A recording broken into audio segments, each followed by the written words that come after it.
katakan pada ibu saya. Bahkan Allah akan turunkan saat di dunia. Ayah saya meninggal saat saya masuk pesantren. Dan baiknya, saya rasakan luar biasa.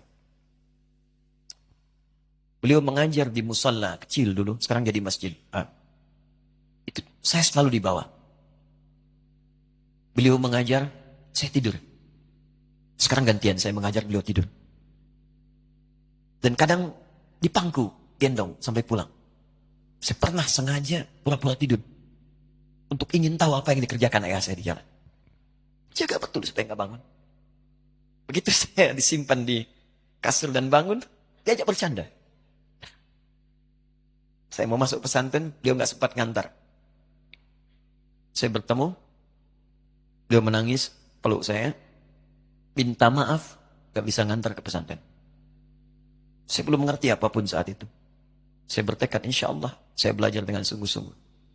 Sepekan, 2 pekan, saya dapat panggilan pulang. Saya tanya pada kakak saya yang ikut, sekarang ada di sini. Di mana ayah?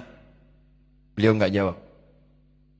Sampai di Bandung, paman saya, beliau sekarang saya MUI Jawa Barat. Langsung menyampaikan, nampaknya nggak akan terkejar sampai sana, mungkin sudah dimakamkan. Saya ngerti, paham saat itu bahwa beliau telah wafat.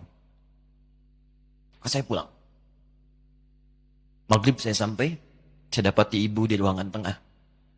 Saya datangi, saya menahan tangis, tidak menangis sedikit pun, untuk membahagiakan ibu saya. Saya datang, saya peluk. Saya temani tidurnya. Itu pertemuan saya dengan ayah saya terakhir di mimpi, saya bermimpi melihat. Sudah pakai kemeja, tersenyum, mendadahi saya. Sudah. Besoknya saya cari ke kamar. Ternyata Allahu Akbar, apa yang selama ini saya pelajari di pesantren, kitabnya sudah ada di kamar semua. Sudah disiapkan. Saya menangis saat itu, saya bawa mushaf. Jadi bapak saya, ayah saya, itu bajunya pun saat wafat dibagikan kepada sahabat-sahabatnya. Bajunya, kitab-kitab ini dibagikan. Ibu saya menunjukkan kemudian ada jam yang nanti nak pakai. Saya bilang simpanlah. Saya bawa mushaf. Dengan mushaf itu, saya duduk di ruangan tengah, saya menghadap ke kiblat dan saya mohon kepada Allah.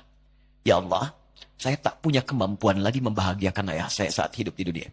Tapi mohon jadikan setiap huruf dalam Al-Quran ini, ya Allah, pahalanya mengalir untuk ayah saya. Begitu saya bacakan saat itu, tak bisa saya berhenti.